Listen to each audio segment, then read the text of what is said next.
नमस्कार दोस्तों, स्वागत है आपका स्टडी फॉर सिविल सर्विसेज में। वीडियो को पूरा देखिए। कोई भी आपका फीडबैक है, कोई सजेशन है, तुरंत वीडियो में कमेंट करके जरूर बताइए। अच्छा लगे तो वीडियो लाइक जरूर कर लीजिए और ऐसे वीडियो लगातार फ्री में पाने के लिए चैनल को तुरंत सब्सक्राइब कर लीजिए और बेल आइकन को जरूर टैप कर लीजिए ताकि आगे भी सारे वीडियो आपको मिलते रहे। यूट्यूब में फॉलो करते हैं तो प्लीज ये वाला फ्री टेलीग्राम चैनल जरूर ज्वाइन कर लीजिएगा। सारे नोटिफिकेशन, सारे अपडेट यहीं पे आते हैं, ध्यान रखिएगा। स्टडी फॉर सिविल सर्विसेज का कोई भी पेड ग्रुप अगर आपको ज्वाइन करना है तो सिर्फ 856480560969608523864455 यही नंबर है हमारे, सिर्फ जहां पे कॉल या व्हाट्सएप कर सकते हैं।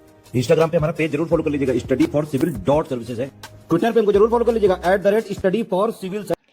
इस वीडियो में हम अपनी मेंस आंसर राइटिंग प्रैक्टिस की सीरीज को कंटिन्यू रखेंगे और एक नया मेंस के पर्सपेक्टिव से इंपॉर्टेंट टॉपिक क्वेश्चन के फॉर्म में कवर करेंगे। तो चलिए आगे बढ़ते हैं और एक नए टॉपिक को क्वेश्चन के फॉर्म में समझते हैं। हमारा क्वेश्चन कह रहा है, mob lynching is a violation of human dignity and human rights as they are violation of the Article 14, 15 and 21 of the Constitution of India. However, there are no stringent law against mob lynching yet and neither it has been incorporated under the Indian Penal Code. Discuss. Mob lynching मानव गरिमा और मानव अधिकारों का उल्लंघन है। वे भारत के संविधान के अनुच्छेद 14, 15 और 21 का उल्लंघन है। हालांकि मॉब लिंचिंग के खिलाफ अभी तक कोई सख्त कानून नहीं है और ना ही इसे भारतीय दंड संहिता के तहत शामिल किया गया है। चर्चा करें। तो सबसे पहले हम अपने आंसर की शुरुआत करेंगे और इंट्रोडक्टरी पार्ट में मॉब लिंचिंग की डेफिनेशन लिखेंगे। हम बताएंगे कि जब लोगों का एक बड़ा समूह कानून को अपने हाथों में लेता है किसी विशेष लक्ष्य यानी मानव शरीर या संपत्ति के खिलाफ हिंसा करने के लिए, सार्वजनिक और निजी दोनों, तो इस गतिविधि को मॉब लिंचिंग के रूप में परिभाषित किया जाता है। यानी when a large group of people take the law in their hands, commit violence against a particular target, that is against a human body और a property which could be public और प्राइवेट बोथ। यानी एक जो संपत्ति सार्वजनिक और निजी कैसी भी संपत्ति, the act is defined as mob lynching. Basically जब बहुत सारे लोग इकट्ठा होकर के एक पर्टिकुलर टारगेट पर हमला करते हैं कानून को अपने हाथ में लेते हुए, तो इसे हम आम भाषा में मॉब लिंचिंग कह सकते हैं। मॉब लिंचिंग कई प्रकार की होती है, जैसे कि कम्युनल मॉब लिंचिंग होती है जो कि सांप्रदायिक बेसिस पर होती है, सांप्रदायिक आधार पर। फिर विच क्राफ्ट के आधार पर यानी जादू टोने के आधार पर, यानी गांव के एरिया में ऐसा अक्सर देखा जाता है। पुराने समय में खैर ज़्यादा ये होता था कि किसी औरत को चुड़ैल बोल करके उसके साथ बदसलूकी करना, उसे जिंदा जला देना, गांव वाले इकट्ठा होकर कर दिया करते थे। ऐसा आपने देखा होगा मूवीज़ में, हॉरर शोज़ में इस तरीके से दिखाया जाता है। तो इसे विच क्राफ्ट के बेसिस पर इसे मॉब लिंचिंग कंसीडर कर सकते हैं।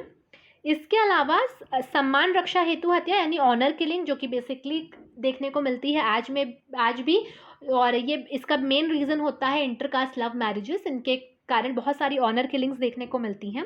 इसके अलावा गोजाति संबंधी मॉब लिंचिंग यानी बोवाइन रिलेटेड मॉब लिंचिंग, जिसे हम कह सकते हैं जो गौ रक्षक होते हैं, किसी एक व्यक्ति पर गौ हत्या का इल्ज़ाम लगा करके इकट्ठा होकर के उसके साथ बदसलूकी करते हैं, उस पर हमला करते हैं, यहाँ तक कि जान भी ले लेते हैं कभी कभी। इसके अलावा बच्चा चोरी का शक यानी चाइल्ड लिफ्टिंग के लिए बहुत ज़्यादा ऐसे केसेस देखे हैं कि किसी को बच्चा चोर समझ करके उसके ऊपर हमला कर दिया भीड़ ने। उसके अलावा चोरी के मामले में चोर चोर अगर कोई चिल्लाता है सड़क पर तो लोग कुछ भी नहीं देखते और मिल करके उससे पीटने लग जाते हैं, तो ये भी एक तरीके की मॉब लिंचिंग के अंदर ही आता है। इसके बाद हम बात करें कि मॉब लिंचिंग के मुख्य कारण क्या क्या बनते हैं, क्यों लोग भीड़ इकट्ठा हो करके किसी पर हमला करती है, क्यों कानून को अपने हाथ में लेती है। तो इसका सबसे बड़ा कारण ये देखने को मिलता है कि लोगों की पुलिस प्रशासन में विश्वसनीयता नहीं है। पुलिस प्रशासन अक्षमता भी है पुलिस प्रशासन की कि वो भीड़ को कंट्रोल नहीं कर पा रहा है। इसके अलावा लोगों की विश्वसनीयता भी नहीं है। इसके अलावा लोगों में बढ़ रही असहिष्णुता यानी लोगों के अंदर टॉलरेंस खत्म हो रहा है, इंटॉलरेंस बढ़ता जा रहा है। वो ज़रा सा कुछ टॉलरेट नहीं कर पाते हैं, चीज़ों को समझने की कोशिश नहीं करते हैं और तुरंत एक्शन लेते हैं, रिएक्शन देते हैं अपना, और ये मॉब लिंचिंग का एक बड़ा कारण बनता है। उसके अलावा सामाजिक धार्मिक पूर्वाग्रह यानी सोशियो रिलीजियस बायस, सोसाइटी में कास्ट के नाम पर जैसे ऑनर किलिंग हो गई, इस तरीके की चीज़ें सोशियो रिलीजियस बायस के बेसिस पे देखने को मिलती हैं। इसके अलावा गौ रक्षकों का उदय, आज के समय में बहुत सारे गौ रक्षक निकल करके आगे आते हैं और बिना बात को परखे जांचे वो अपना एक्शन ले लेते हैं और भीड़ भी उनके साथ जुड़ जाती है और बहुत सारे केसेस देखने को मिलते हैं मॉब लिंचिंग के। इसके अलावा डिलेड जस्टिस, लोग इसलिए भी कानून अपने हाथ में लेते हैं क्योंकि उन्हें न्याय व्यवस्था पर भी भरोसा नहीं है, क्योंकि न्याय मिलने में भी बहुत बहुत साल लग जाते हैं। तो वो तुरंत ही एक्शन लेकर के, तुरंत ही अपने हाथ में कानून लेकर के न्याय करने की कोशिश में मॉब लिंचिंग कर देते हैं। इसके अलावा हेट स्पीचेस एक बहुत बड़ा कारण बनती है, और आपको हेट स्पीच के बारे में डिटेल में वीडियो देखना हो तो हमारी प्लेलिस्ट में है, आप जाके उसे देख सकते हैं और हेट स्पीच के कॉन्सिक्वेंसेज, हेट स्पीच के कारण और क्या क्या वे फॉरवर्ड है उन्हें समझ सकते हैं। इसके अलावा फेक न्यूज़, जो व्हाट्सएप यूनिवर्सिटी की न्यूज़ेस प्रोपोगेट होती हैं, वो एक बहुत बड़ा कारण बनती है मॉब लिंचिंग का। तो ये सब बेसिक कारण है जिसकी वजह से आज के समय में मॉब लिंचिंग बढ़ती जा रही है। फिर इसके अलावा मॉब लिंचिंग मानव गरिमा और मानव अधिकारों का उल्लंघन है। Mob lynching is a violation of human dignity and human rights. इसके अलावा भी भारत के संविधान 14, 15 और 21 का उल्लंघन है। तो आपको नीचे कमेंट सेक्शन में भारतीय संविधान 14, 15 और 21 किस किस बारे में बात करते हैं, ये तीनों जो आर्टिकल्स हैं इनको मेंशन करना है, कमेंट सेक्शन में बताइएगा। इसके अलावा हालांकि मॉब लिंचिंग के खिलाफ अभी तक कोई सख्त कानून नहीं है और ना ही इसे भारतीय दंड संहिता के तहत शामिल किया गया है। मॉब लिंचिंग इतना बड़ा क्राइम है और इससे जान तक जा सकती है लोगों की, लेकिन अभी भी इसे आईपीसी के अंदर नहीं शामिल किया गया है। ये काफ़ी बड़ा एक लूपहोल देखने को मिलता है। इसके बाद सरकार ने अब तक मॉब लिंचिंग से निपटने के क्या कदम उठाए हैं, इन्हें हम डिस्कस करेंगे। लेकिन इससे पहले मैं आपको इन्फॉर्मेशन देना चाहती हूँ कि स्टडी फॉर सिविल सर्विसेज के पेड ग्रुप्स स्टार्ट है। मेंस की आंसर राइटिंग प्रैक्टिस भी आपकी वहाँ पे हो जाएगी। साथ ही साथ जो भी आंसर राइटिंग प्रैक्टिस के वीडियोज़ हैं, इनकी PDF आपको वहाँ प्रोवाइड करी जाएगी। वहाँ पर आपको 1-to-1 गाइडेंस के थ्रू प्रैक्टिस कराई जाएगी, आंसर्स आपके रिव्यू किए जाएंगे, आपको रिमार्क्स दिए जाएंगे। साथ ही साथ आपको सारे के सारे जो आपकी डाउट्स क्यूरीज होती हैं उनको सॉल्व किया जाएगा 1-to-1 गाइडेंस के थ्रू। आपको स्टडी मटेरियल भी प्रोवाइड किया जाएगा। तो आप नीचे दिए गए नंबर्स पे कांटेक्ट करें, इन ग्रुप्स को ज्वाइन करें, आपको बहुत फ़ायदा देखने को मिलेगा।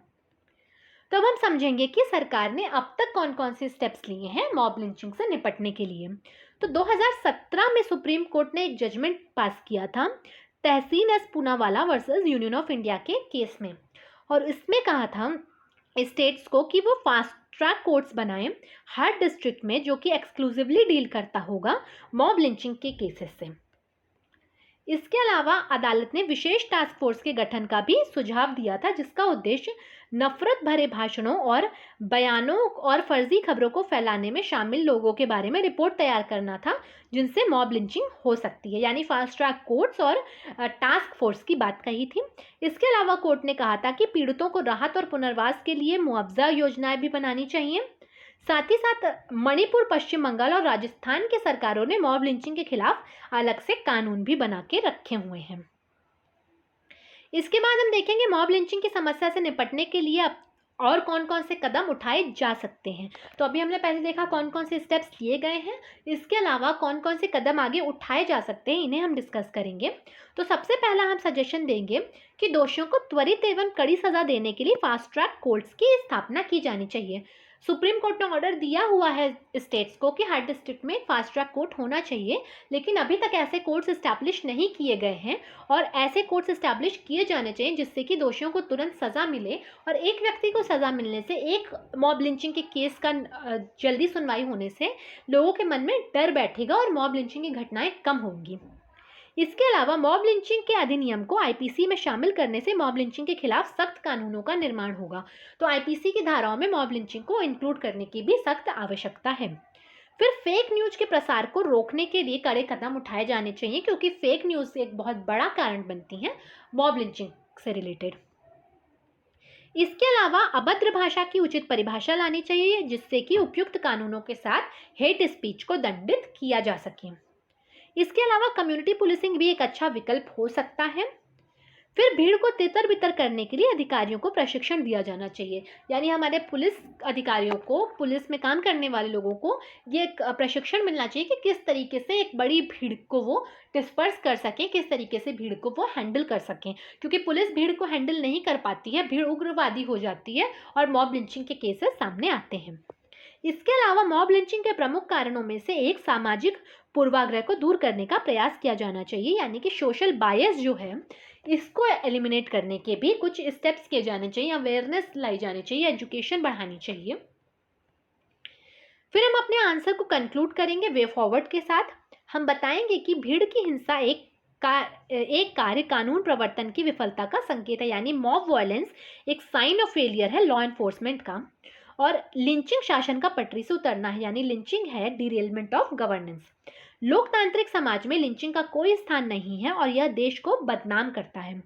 ऐसे मामलों से निपटने के लिए उचित कानून लाए जाने चाहिए और नागरिकों को भी जागरूक करने और पुलिस प्रशासन में विश्वास करने के लिए कुछ प्रयास किए जाने चाहिए ताकि वे कानून को अपने हाथ में ना लें। बेसिकली मॉब लिंचिंग के केसेस जब बड़े लेवल पर होते हैं, इंटरनेशनल कवरेज इन्हें मिलती है, तो देश की भी बदनामी होती है।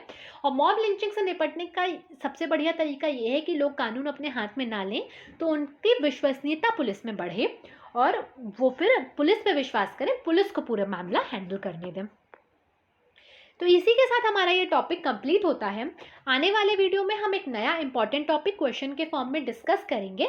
बने रहिएगा चैनल के साथ, मिलते हैं नेक्स्ट वीडियो में। Thank you for watching.